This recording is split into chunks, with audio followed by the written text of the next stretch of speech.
नमस्कार दोस्तों, आज के इस वीडियो में आप सभी का हार्दिक स्वागत है। दोस्तों, जो लोग इंदिरा गांधी राष्ट्रीय मुक्त विश्वविद्यालय इस यूनिवर्सिटी से बीएड प्रोग्राम प्रथम वर्ष पूरा कर रहे हैं, उनके लिए ये वीडियो में वृत्तिक दक्षता में वृद्धि हेतु पाठ्यक्रम मतलब BESL 121 इसमें EPC 1 इसके बारे में जानकारी दिया जाएगा। तो आज के इस वीडियो में EPC 1 फाइल किस तरह बनानी है और उसमें क्या करना है, इसके बारे में जानकारी लेंगे। तो दोस्तों, आपसे पहले एक सूचना है कि EPC 1 ये फाइल लिखने के पहले जो हमें कोर्स करना है, तो इसमें आप सभी को BESL 121 ये जो किताब है, उस किताब में दी गई सारी इकाइयाँ आप सभी को अच्छी तरह से पढ़नी होगी। तो इसके बाद इस कोर्स में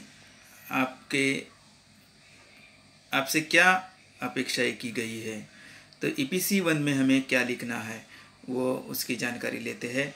तो इसका आपको रिकॉर्ड बनाते वक्त आपको उसका जो पाठ्यक्रम का नाम है, विषय वस्तु का पठन एवं विमर्श, तो ऐसा आपको ये फ्रंट पेज बनाना पड़ेगा।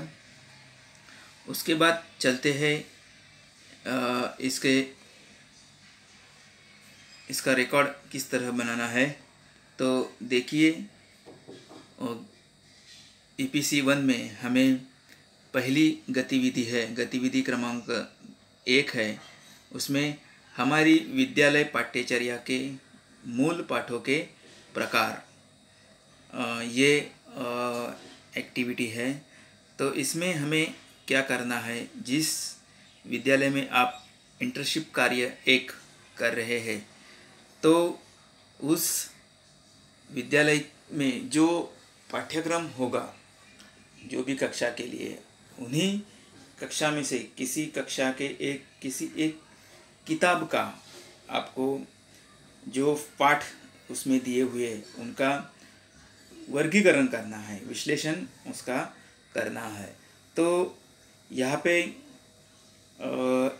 हमने NCERT द्वारा प्रकाशित कक्षा 9वीं को जो विज्ञान विषय पढ़ा रहे हैं, उसमें से निम्नलिखित पाठ शामिल किए गए हैं, उसका हमने यहाँ पे विश्लेषण किया है। तो देखिए, विज्ञान विषय के बारे में आप अगर जानेंगे तो यहाँ पर पाठ क्रमांक 1 से लेकर कम से कम 18-20 पाठ है। तो इसमें विज्ञान की जो मूल शाखाएं हैं, मतलब भौतिकी विज्ञान, रासायनिक, जीव और अभी तकनीकी ज्ञान, तो इन सारी शाखाओं में किस तरह ये पाठ विभाजित किए गए हैं, उसका यहाँ पे हमें एक चार्ट इस तरह बनाना होगा। तो यहाँ पे आप देखेंगे पाठ क्रमांक 1 है गति का नियम, ये इसकी शाखा भौतिकी है। पाठ क्रमांक 2 है कार्य और ऊर्जा, वो भी भौतिकी है। पाठ क्रमांक 3 है विद्युत धारा, भौतिकी। तो इसी तरह हमें ये चार्ट बनाना है, जो भी पाठ है वो उस पाठों का किस तरह जो वर्गीकरण किया है वो हमें यहाँ पे लिखना है। इस तरह के विभिन्न पाठ कक्षा 9वीं कक्षा के विज्ञान और तंत्रज्ञान इस विषय में पढ़ाए जाते हैं। विज्ञान विषय में तकनीकी पाठ शामिल किया गया, उसमें सूचना और संप्रेषण प्रौद्योगिकी यह पाठ है। छात्रों को कक्षा 9वीं में सूचना और संप्रेषण प्रौद्योगिकी के संसाधन और विशेषताएं, कंप्यूटर की जानकारी यही कक्षा में मिल जाए, इसलिए यह पाठ का चयन शिक्षण प्रणाली में किया गया होगा। तो इसी तरह लिखना है और उसमें इस पाठ से क्या अपेक्षाएं की है वह हमें लिखकर इसका प्रतिवेदन हमें पूरा करना है। प्रतिवेदन लिखने के बाद आपकी साइन दिशाबोधक की साइन और आपके मुख्य प्रधानाचार्य की साइन और विद्यालय की मोहर लगाकर ये एक्टिविटी हमें पूरी करनी है। उसके बाद चलते हैं इसी विषय की दूसरी जो एक्टिविटी है। तो दूसरी एक्टिविटी इसमें है गतिविधि क्रमांक 2 है पठन के लिए परासंज्ञानात्मक चिंतन।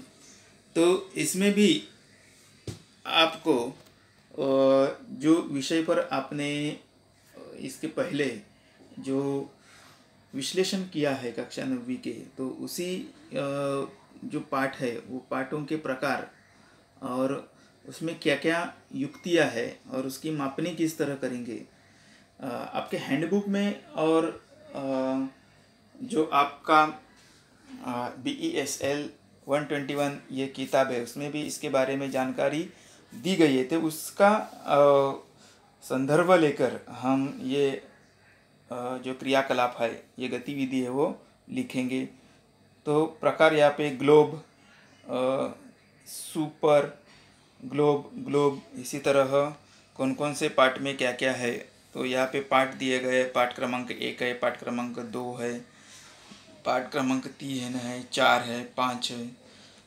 तो इसी तरह हमें ये लिखना होगा। और लिखने के बाद इसी तरह आपको सारणी ये बनाना है। प्रोब भी है इसमें, इसका जो अर्थ है वो आपके हैंडबुक में और इसमें दिया है, उसको आप पढ़ के ये एक्टिविटी इसी तरह लिखेंगे। तो उसके बाद में अंत में क्या किया है, तो ग्लोब में कितने पाठ है, प्रोब में कितने पाठ है, सुपर में कितने पाठ है, कुल पठन युक्तियाँ कितने हैं। तो 1 के लिए कौन सी मापनी है, 3 के लिए मापनी क्या है, 4 के लिए मापनी क्या है। तो उसका यहाँ पे हमें ये करना है, मतलब कितने है, ग्लोब में कितने हैं तो 52 है, प्रोब में 37 है, सुपर में 34 है। ग्लोब का प्राप्तांक है 13, प्रोब का प्राप्तांक है 8 और सुपर का प्राप्तांक है 9। ग्लोब का माध्य 4, प्रोब का माध्य 4.6, सुपर का माध्य 3.7। कुल प्राप्तांक 30 है, कुल माध्य 4.1, ये उच्च है।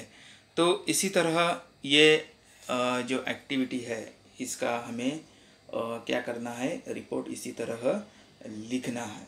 तो दोस्तों, ऋत्विक दक्षता हेतु पाठ्यक्रम मतलब EPC 1 में जो एक्टिविटी दी गई है, कुल 2 एक्टिविटी हमें करना है। तो इसी तरह हमें लिखना है और आपको जब इंटर्नशिप फाइल आप जमा करेंगे उसी समय आपको अभ्यास केंद्र पर यह फाइल जमा करनी है। तो दोस्तों, बिल्कुल शॉर्ट में हमने यहाँ पे इस वीडियो में आपको ये सभी जानकारी दी है, आपने भी सुने। आप इसके लिए आप सभी को मैं धन्यवाद देता हूँ। और अगले वीडियो में हम EPC 2 के बारे में जानकारी लेंगे। धन्यवाद।